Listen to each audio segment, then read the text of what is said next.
Okay, we're now recording, and it is Tuesday, the 1st of November 2011, and I am sitting in the performance space kind of office with three members of Field Theory: Jason Mayling, Sarah Rodigari, and Martyn Coutts. So, you have to kind of presume that no one knows anything, I think. And my first question would be, and it's for anyone really, what is field theory? It's an experiment. Okay. Yeah, an informal experiment that began as a discussion group and a gathering of artists with like-minded interests and a desire to communicate with each other, that evolved into an approach that might be useful for not only ourselves but other artists who also work in the same area that we do. And the experiment began as a possible alternative model for funding, and more than that, a way of connecting ideas with artists at the early stage of development with the community that might support the idea. And there are 8 of us in the collective, and we all kind of make work, I guess, across a range of disciplines and combine elements. We would hesitate to call ourselves live artists, although the term might be applied to what we do. We come from varying backgrounds, ranging from economics to theatre to visual arts, comedy, design. A whole range of areas are incorporated into it. Some media components. And we really don't make work together. We haven't yet. And I guess what we do together is more kind of evolve ways of establishing a community around the work and discussing what it could be and how it's going to be, really. And field theory, as I understand it, has quite a unique structure of how it gathers members and money. Can you talk a little bit about that, about how you get it and then how you distribute it? It's a crowdfunding model in simple terms. So we invite members to join or subscribers to join, and it costs $100 to join for a year.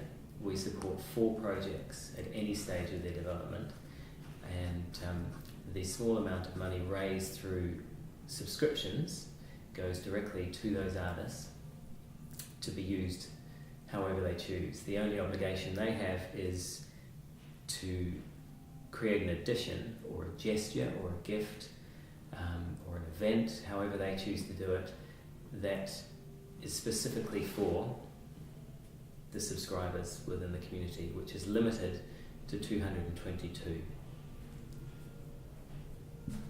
Why 222? Initially we had 200 and it was neat and tidy kind of amount, and then we got too much admin costs, so we had to increase membership to include some of our admin costs. So the artists are obliged to cover the cost of making the edition, and Field Theory sends it, packages it, or presents it however the artist decides to, or the group decides to choose to do it. And why do you cap it at all? Because we were interested in creating a community, so and I guess a manageable one that on a practical level that we were able to accomplish a mail out in time over I guess one evening if possible, but also that people could kind of feel like they belong to a small collective, so there's a sense of knowing and meeting each other, and so as opposed to a larger endless I guess group of people that you never kind of become a faceless crowd. And also in a lot of the work that we make and we support, it is a gift or an exchange or an intimate gesture So it seemed to match the kind of work that we were supporting to also create a membership model that was about that small, intimate exchange. So you have this membership of 222 people that pay in, and you fund or support 4 projects a year. How do you decide what projects are that you're going to fund? Discussion, just whatever people bring to the table at the stage in the year that we're deciding. There's no formal process, and it must be said that field theory is only in its 2nd year, and as a model, it is somewhat untested. The first year was very successful. The 2nd year has presented a different sort of set of issues which we're dealing with, and the 3rd year we may reconfigure things again. But the discussion around what work to support kind of varies from who needs it, which artists are, in a sense, doing very interesting things but flying under the radar, at what stage, what could they add, what could they do with the community or add to the field theory kind of idea, how would they use that 200 people, what could they offer the people who are subscribing or supporting their work. And basically a range of 4 different types, if you like, or types of projects. So, for example, the range of work supported this year, Sarah, within the collective, a project of hers was walking between Melbourne and Sydney in winter over a 2-month period. We are supporting a Perth-based artist who wants to lead a snorkeling tour to the area of water where refugee boats travelling to Australia were scuttled. And there is another person within our collective who is doing an online satire / kind of comedy series which would exist online and is very film based, but also would incorporate kind of elements of process and performance and things. And the 4th project is almost very much a everyday process-based visual art kind of exercise in collecting, documenting, drawing, and passing and feeding back that archive or those encounters back to the community. So we try to get a collection of projects which we think are kind of unlike each other, but representative of the things that interest us and the possibilities that might extend what field theory could be.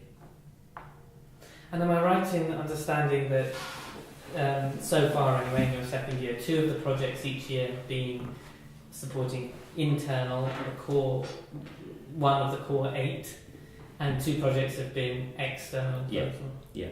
And that was the case in the 1st year, and we kept that going in the 2nd year. Yeah. And how has the kind of management process been? Can you be more management of what in particular? Every aspect of it, really, like the setting of it up, the kind of administration, the selection of the artists you're going to work with. We don't have a formal kind of roles, if you like, and initially the energy and the enthusiasm provided by everybody in the group was dependent, and still is in a lot of cases, on who has the time and who wants to run with an idea. So it has been somewhat, I kind of say, haphazard in who actually drives each component of it and the admin involved. But I think we've sort of evolved into a good way of working where we everyone is committed to what is going to happen. Decisions are made by people in meetings regarding, depending on whoever's there, and if the other members are not there, that's tough. Decisions are made, so the thing keeps rolling, and an acknowledgement of everybody carrying a load of the work in a sense at different stages and passing it on and utilising skills. So, for instance, Martyn has a great deal of skill with online media and content, and so he manages the blog and postings and updates and our online kind of visibility.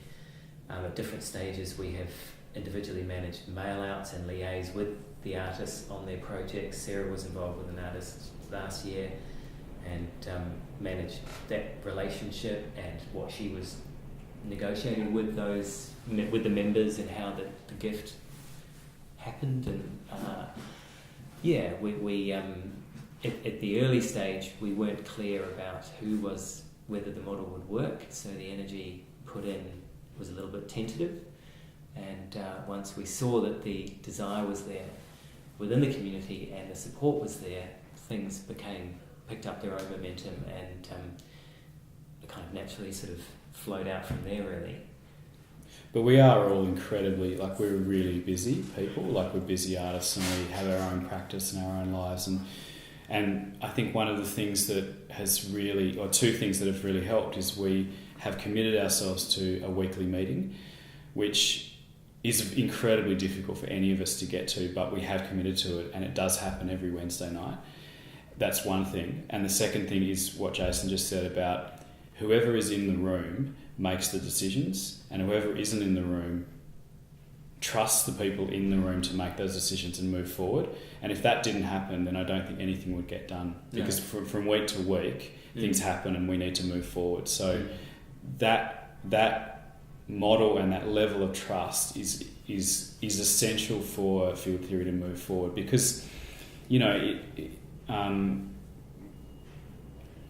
because we don't have a lot of contact outside those meetings. Yeah. It's not like we work together every day. That is the main contact we have. Yeah. There has also been at various stages a reminder, but as the admin got very heavy at different stages, we have taken on a person within the collective who his sort of job is explicitly to deal with the admin of the projects, and especially as we become involved in other components not related to the subscription model. But there is also a constant reminder to ourselves in our meeting that the reason we began the association was to talk and to be together and discuss ideas and think and play with each other, really. And that we always have to remind ourselves less admin and more of that. It's something we wrestle with every week when we spend 3 hours on admin, and we've realised that we just want to talk to each other, and that would be great to be able to just talk to each other. And I think that any way that we can get to that point is great.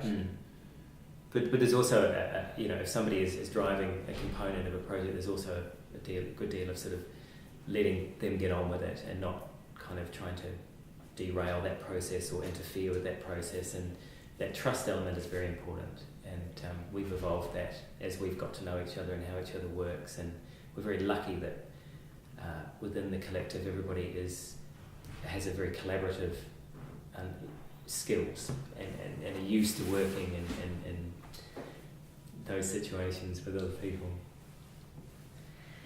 And maybe this is a question for you, Sarah. You are one of the artists that has been commissioned, if you like, commissioned, maybe that's not the right word, but you tell me, but you've been awarded support funding for a project by this collective that you are also a member of. And I wondered if you could talk about that way in which this wider thing, field theory, has facilitated your practice as an individual. With the last project, I approached the other members, just to contextualise, I approached the other members of field theory and said I had this idea. I have no other way to fund it. Do you think this would be suitable to go under the field theory banner? So, and if that was the case, then yes. So that went ahead, which then kind of, in some ways, I was thinking about how then I take on board all the administration of that project as well. In terms of kind of managing that aspect of the project, which kind of I feel like frees us up as a collective to work on other aspects of all artists outside of the group. But then, can you just recap the other aspect of it? Well, I suppose underlying my question is, the way that you've said it to me is that you set up this group because you wanted to talk together as artists, but you've not worked together. I know that members of you, individual members, have worked with other individual members, but not as a collective. You haven't worked together. But here's an instance, the model's been set up that in the first 2 years anyway, there's been 2 internally supported projects and 2 externally supported projects. And I suppose I'm wondering if there are any conflicts of interest in that. I mean, it's a brilliant model, I'm not critiquing the model, but there is an inner and an outer here. So I'm wondering whether I just wanted to know your response to that, what it felt like to be funded by your peers, essentially, in this frame. There's a huge sense of responsibility around it, and also the idea of the gifting is quite overwhelming. It's like how I would create a gift that I felt was adequate in response to somebody supporting me on this project. But we had this very clear conversation when we started, which was when we were deciding on who we would approach to support. There's this sudden realization where it was like, hold on, don't we have projects? And it was that kind of sudden realization of, well, what is wrong with then supporting the projects that we are working on, because that's how we've come together to talk about this work. So why avoid this kind of, it's almost like elephant in the room type thing. And so that wasn't the original aim then. The original aim was when you thought about this idea of taking $100 in exchange for a gift for this group of 222 people. The idea originally was to support other artists other than yourself. I think my understanding of the original, this is how I tell the making of the coming together of field theory, is that we all had this idea of arts practice, varied approaches, but a similar interest in this idea of work that kind of slipped between the gaps or was difficult to fund for whatever reason. And that could be because it's an extended practice or, limited audience. And so we somehow, when we were talking passionately about the work, as it sometimes does, we started talking about funding models. And then we came up with this crazy idea of why wouldn't we just ask people to support this type of work? And the idea of $100 came up in terms of, well, that's how much you would pay for maybe 2 high-end theatre tickets, or that's how much you would pay for a very kind of low-level printed artwork or something. And so we just kind of threw it out there to everybody we knew and extended people to see if they would be interested in supporting this project. And I don't know if all of us genuinely believed anyone would turn around and go, yeah, this sounds like a great idea, we'd like to support you, but people did. Yeah. And so it was that sudden thing of the money was coming through, and it wasn't like the money's coming through quickly, we need to think of some projects. We'd come up with the idea already, like the framework was there before we asked people. But it was really this massive experiment that there was a certain amount of like, let's just put it out there for fun and see what happens. And then it's kind of snowballed. So this whole idea of how we have a structure of field theory and has almost been us as artists responding to, I guess, a membership of people kind of wanting to be part of something. But I think you're right. I think initially there was like we were talking about Jason's project, the Vortices, which is a 3-year project where he meets individual people. And he was like, how can I fund that project? There's no way to fund it. There's no possible way inside the structures that we have in Australia to fund a 3-year project. And we were like, how can we support the community? How can we support work like this? Because we really love this work and we really want to support it. And so it was generally like, yeah, we'll support all these projects outside of the group. And then we were like, but isn't the reason we came together to support us and to talk about us and be with us? And then we started to go, well, how about we have 2 and 2? That kind of makes sense. we are supporting the community, but we're also, even though it may feel a bit nepotistic, whatever that word is, it does kind of make sense. And the other thing is that this community, the community in inverted commas that we're asking for the money is our personal community and our personal people and our audience as such. So if we say 2 of the works are ours, then of course that audience will go, we want to support our friends, we want to support our peers, and here's the money. It's also good to point out that it's a very small amount of money. We're not talking about funding money enough to fund projects. What we're trying to sort of offer people is here's a notion of support coming from your peers, and access, and we will facilitate a relationship around whatever you need in relation to that project or the development of that project. And here's a small amount of money, but more than that, here is 200 people who want you to do this, and you can call on them, you can access them, you can build whatever or utilise that network however you choose, and perhaps that's more valuable than the small amount of money that comes from the subscriptions. And the project that we support, Jason's project that we supported, he actually did ask for volunteers to come down and be part of that project, and there were members who did come down and be part of it. It was the first project we ever did, and I was very interested in trying to do the full project within the budget that was supported by field theory only, and whether that was possible, and to make the gift completely related to that event and who would come. And it was very much, okay, what are the, setting up a prototype of what we want field theory to possibly do or be that could be extended later or something like that. But it changes and shifts depending on the projects, and also I think as a group, as we've done this, seen the success of it, seen the evolution of how the community perceives what we do and what they expect us to do, has given us a certain kind of confidence and a freedom to go, well, we don't have to stick with that model. That was fun, and that worked, and that's interesting. Maybe we can evolve it into something else, and maybe field theory can become something else next year.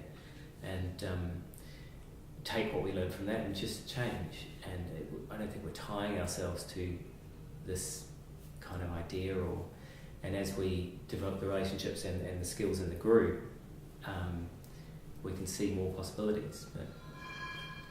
And so far, the projects that are kind of internally funded are just you guys speaking to each other saying, I've got this project, I wonder whether, like you just said, Sarah, I wonder whether it's a field theory project. And the ones that are external, do you solicit them or do they solicit to you? We have solicited them in the last 2 models. So it's kind of a form of curation. It is.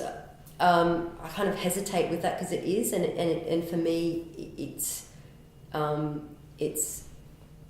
involves a lot of discussion, and a lot of debate, and it's a kind of decision that we've made in the last. It seemed to make sense in the first year, and this year we really struggled with it. So if we were to move on next year, this idea of curation might shift. There was a phrase that we kind of used as a byline, but which was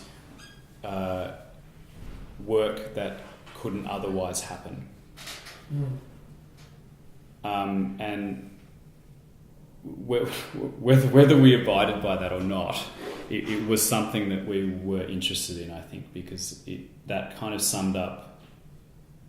Like, for example, in the first year with Deborah Kelly, who's an amazing artist in Australia, but due to her, quite strong political stance, has trouble getting funded through the main funding bodies, and we really wanted to support her in the work that she does, and it was really important for her when we funded her, and so that was an example of work that couldn't otherwise happen.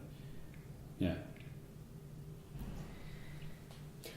There is a real sense I felt with the project in terms of I feel a deep sense of connection to the people on the subscriber list, So now that I'm here in Sydney, it's this my idea of field theory. Our meetings happen in Melbourne. I'm there via Skype. But with the projects like what happened last night, it becomes an extension of what we do in terms of the GIFT project, to inviting people who are members of field theory to come back and continue the conversation about our arts practice. So it's the idea of suddenly the subscriber list is what I'm saying is you know the names and you kind of start to seek out the people.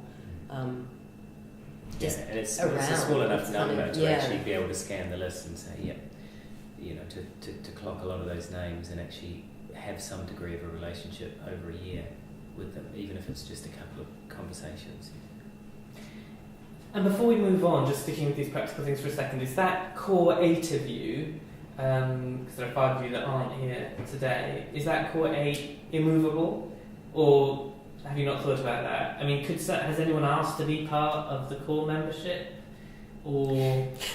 There has been a lot of kind of comments from or inquiries from members about exactly how and why is there this group, and especially in the first year, Maddie moved away from Melbourne at an early stage and has not really kind of been part of the last sort of 18 months, I guess, of field theory, which has been quite formative, but there is absolutely no reason why people couldn't. I don't know, we haven't really encountered that or considered it, or it seems to work, and I guess we would just adapt if the situation threw up some sort of opportunity or person or situation changed.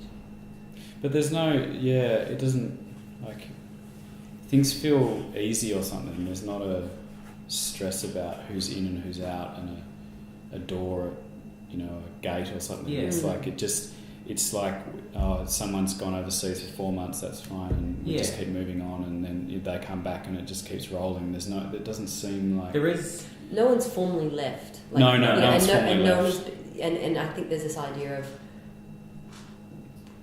why would you ask somebody to leave? And Maddie's still a member, even though she's in the UK. We still have conversations with her. We still connect with her. She still adds into the conversation. It's just that she's just a bit further away. Yeah.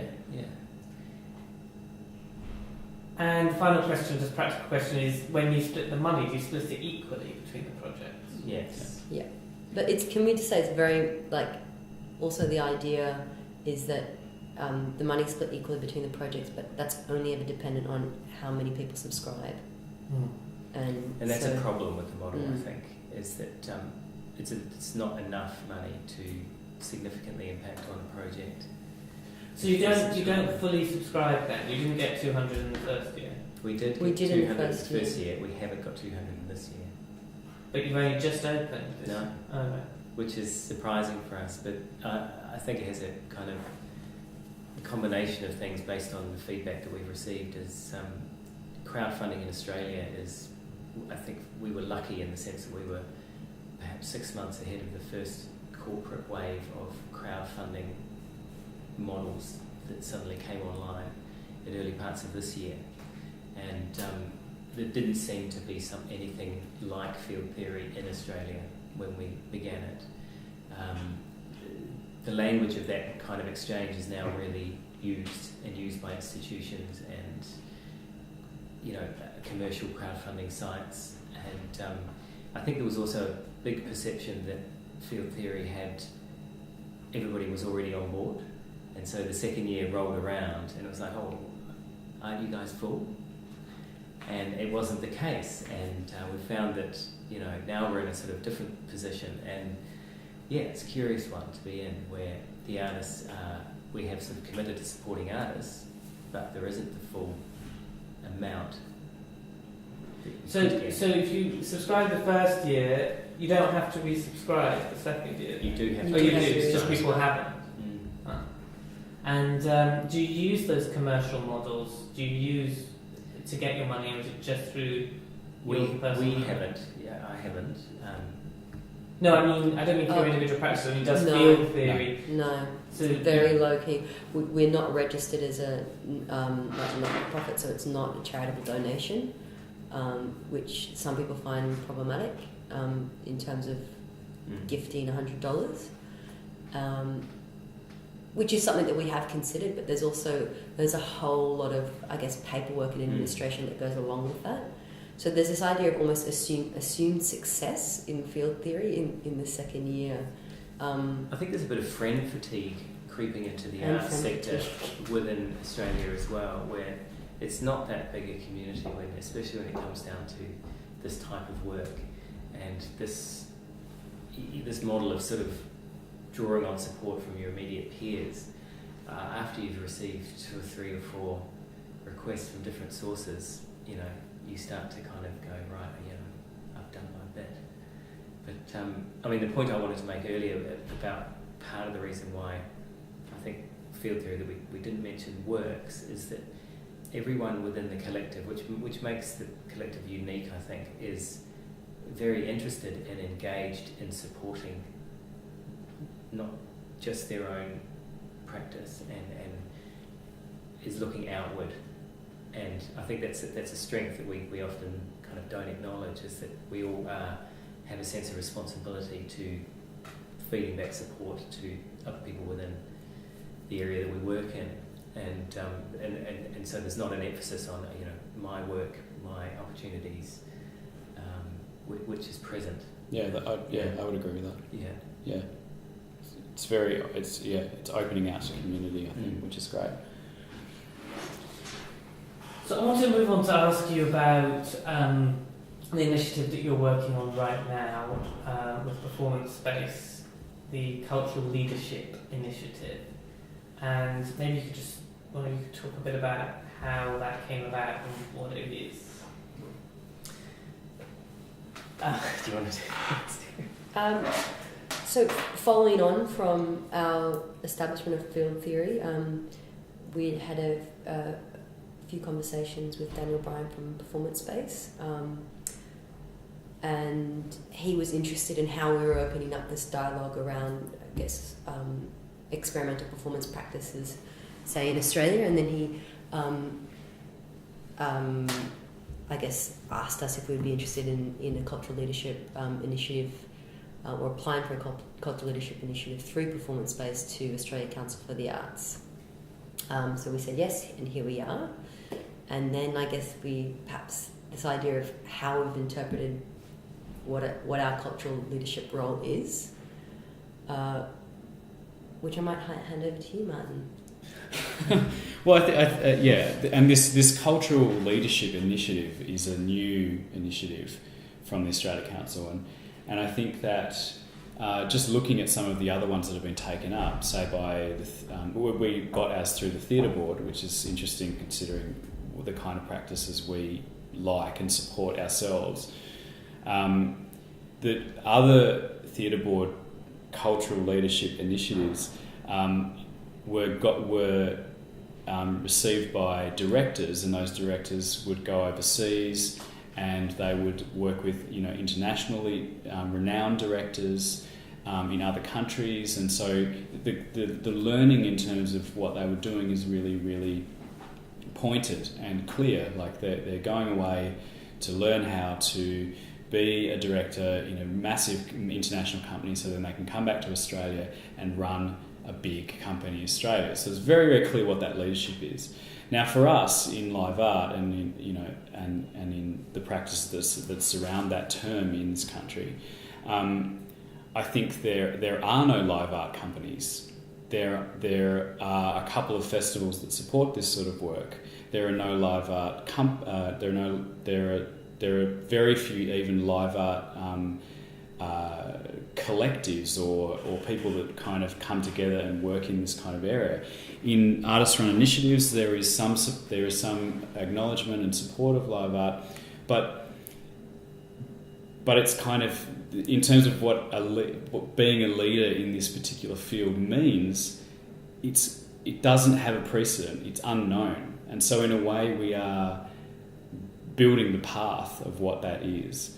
But I think what we've done, what we've tried to do, is not to big note ourselves and try to, even saying that means I'm big noting us, but we've tried to create something that is continuing to ask the question of what live art is, continue to ask the question of what leadership is and what leadership in art is in Australia, and also to continue to open out, as Jason was saying before, continue to open out to the community and include them in those discussions about what live art is in this country.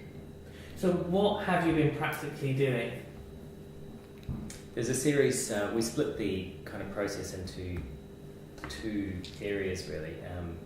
The main one is everybody kind of individually takes a line of research and is responsible for setting up a series of events, which we're just notionally calling excursions really, that draw in, of their choice. They could be very singular, intimate pieces of research or writing, right through to an actual performance or project, or a public forum or a discussion. Anything really that they see as is doing both kind of providing them with an insight as well as feeding back some notion of what things could be or a dialogue of some kind, and then using that, just sort of documenting that and writing about that and posting that on an online site. So Martyn set up an online blog site called Lala beginning of last year, which began as just a resource deposit, if you like, and a point of access to writing, events, people around the work that we're doing, and everything we do in these excursions goes back to Lala and adds to this site, so that there is a point where if this network grows, if this work grows, if the discussion around it becomes something more than it already is, it's there and it can be evolve into what it needs to be. The second part of it is a kind of, I guess, a more formal and playful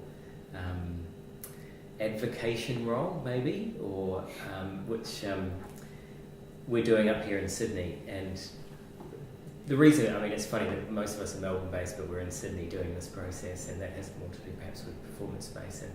And the process we're engaged in up here is 4 days of back-to-back meetings with people who we have playfully kind of offered or chosen or selected as cultural leaders, or people who may be significant with extending the ideas that we consider kind of necessary, if you like. Anybody from the head of the National Parks Association to a hotel owner running pubs in the inner city, to the head of a major art gallery, to somebody who is, what's another example? A community leader in an Indigenous local community health centre. Yeah. People who we think live artists or people with experimental sort of practices are perhaps already interested in, perhaps have initiated some sort of contact with, or who seem to use or seem to kind of possibly indicate that strategies that the artists are using could find some traction there, or at least extend into that area. So we meet with these people. We treat the 4 days as in a way a type of durational exercise, which bonds us, keeps us sane and keeps it kind of on a light level. We have drivers. We just go straight to these meetings from one to the other. We're calling it durational latte simply because meetings always involve some sort of coffee or tea or whatever, and the accumulation of this sort of thing, but also this, in a way, the feeling our way through it is a bit uncertain, and exactly what we're doing and why we're doing it is becoming clearer as we do it, and treating the exercise very much tongue-in-cheek in the sense that we're trying to find out, and we don't know what the result will be, except that we document the conversations, we present them online, we try to remain as open in the discussion as we can, but also representing examples within Australian work of artists that we have worked with or projects that we have seen or be a part of, and offering them up as options and possibilities and ways of looking and listening to what those people have to say about these possibilities, I guess, and how they might figure. And then we'll take this information and evolve it in some form, and in typical field theory fashion that will be a mixture of robust kind of argument and discussion and kind of just happening really through doing and becoming something else. It's also, it feels like this idea of it is about, again, opening up the conversation. So taking that idea of cultural leadership for live art in Australia and sharing it with as many people as we possibly can, so that the meaning and definition of this work is not held by us or the funding bodies, but by people in general conversations in all walks of life. So the idea that live art is as familiar and perhaps as confusing as contemporary dance, perhaps in that kind of term of people can talk about it and argue it, but it's kind of becomes a more familiar term, hopefully. But also has the potential to kind of interface with so many kind of sectors which otherwise might not be considered as a partnership in the arts. So we're kind of trying to give the passion as well, I think. Or share the passion, not give it, and not receive it either. Just sort of mix it around. And do any of you feel that you are leaders? Would you describe yourself as leaders? I think it's typically Australian to I see you guys as leaders. Really? Yeah, In and what I don't mean that in a. I feel like I don't mean it you two specifically, but the other. That's disappointing. I see. I mean, I do. I see all of. You do or you don't. I see you guys and the other members of field theory. But not yourself? Is that what you're saying? I don't know if I could. I don't know if I could see myself. I see myself as a leader. I might in a moment. But like I'm a leader right now. Okay, I'll take charge of the situation. No. But it's not about that. It's not about that. I see you personally are incredibly well regarded in this country for this type of work. Like you were doing this work when there was nothing else around it. Like you and Maddie were doing this work. You demanded that institutions take it seriously, which a lot of people were. And in that way, you are the. You are the godmother of live art in this country. But do you know what I mean? Like a leader doesn't necessarily need to be someone who's standing on top of the hill, sending the troops into battle. Like a leader can affect change through just being. I think that then my answer to that is that's a nice thing to say. Thank you, and then the idea of leadership for me is a constant questioning and a constant. I don't mean this idea of constantly chasing something, because I don't mean that, but there's a constant investigation and questioning and reflection, and I think that,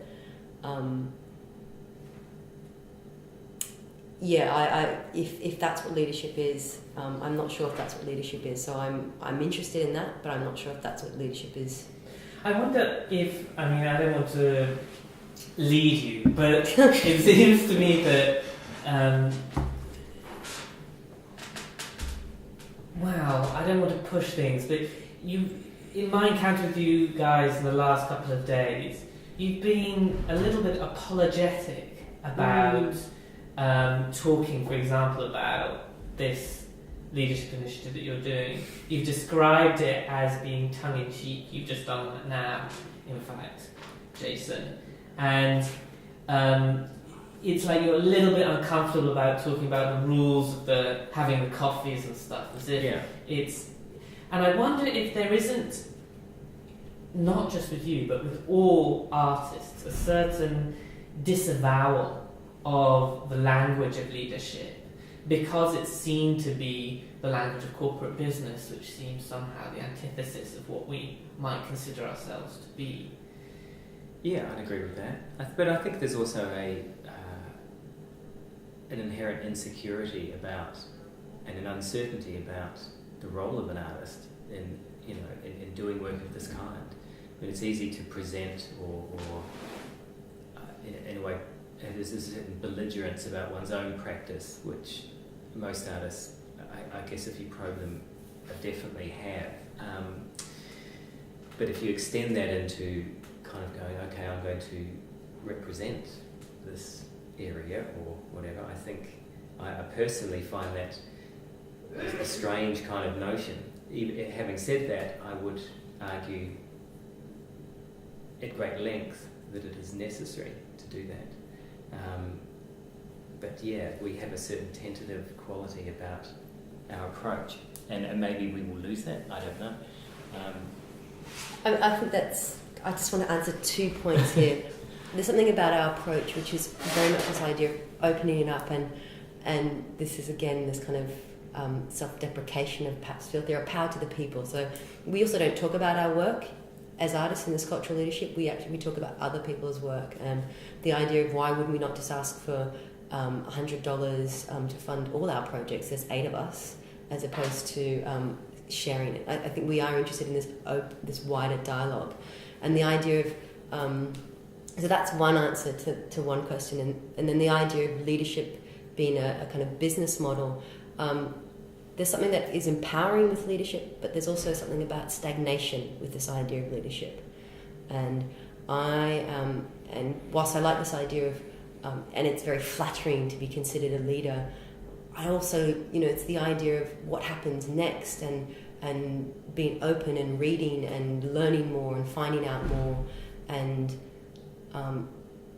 I think this idea of, it's a very kind of, isn't it, socialist idea of that, or horizontal idea that as much as we might be leaders, we're also being led into this position by other people and influenced and informed by that. So I kind of feel like there's a push and pull that's constantly happening. And whilst we might be cultural leaders in a contemporary arts field as well today, as is the nature with a lot of contemporary art, next year, who knows, we could be dust. It's that, it's very, it's a very fickle,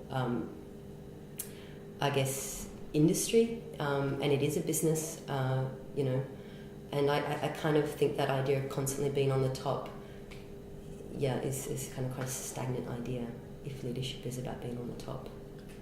And is it? I don't know. I don't think it is at all. I think it's about an evolving and a kind of open sharing in some way. But in our particular field, there is no top. No, that's right. I mean, in the theatre, like the top of the top is the directorate of the Sydney Theatre Company. Like, it's very clear there's a top. Like, you move towards the top. There is no top in live art in Australia. Well, not in a corporate kind of sense, no. But there is success. No, but there's just making work. I don't agree with that at all. I think there's just, a leader steps into a space that they see as necessary to so why isn't anybody there? What this needs to be done?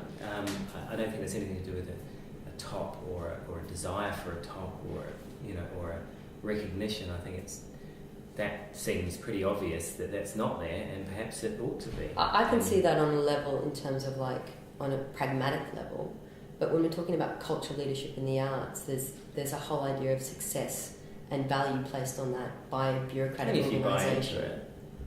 Is success about leadership? You can succeed at leadership, but is success in the arts? Is success in the arts about leadership?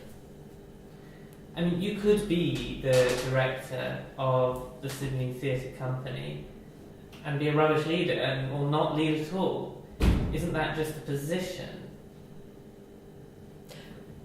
It's a pity Willow isn't here, because Willow is a leader. I mean, Willow is an artistic director of a company that makes cross media and hybrid work, and in a conventional sense, yeah. In a conventional sense, that's true. Yeah. But you have been, whether you like it or not, in a way, positioned in this context. Field theory has as certainly, if not cultural leaders, then people that are considered by the national body for the support of the arts as worthy of exploring that notion of cultural leadership. And I think we've gone about leadership in the way that only field theory can go about leadership, in a way, which is we in an ad hoc sense try and work out what it is, Yeah, I think so. Yeah, but I mean the whole issue of what the funding body is in their agenda as to why they've created this category and what it's actually attempting to do is not a discourse that we need to catch ourselves up in, because it does confer this sense of privilege and worthiness, and I don't think it's useful as artists or people within the work that we do to even really think about that as a way of operating. We will continue to be people who will look at what is going on and act, and that is enough. I think that it doesn't need to be when we are not doing field theory / Australia Council leadership, we will still be looking at what is required and seeking to kind of explore that or operate within it or extend it, and whether you want to call that leadership or not, that's just what field theory does. I feel like that's what we all do in our practice as well. It seems like that there's a lot of what's happening here and looking at what's going on and kind of stepping into different spaces. Yeah, I think so. Yeah. Well, maybe on that note of agreement, thank you very much, Jason Marling, Sarah Rodigari, and Martyn Coutts. Thank you very much. Thank you. Thank you.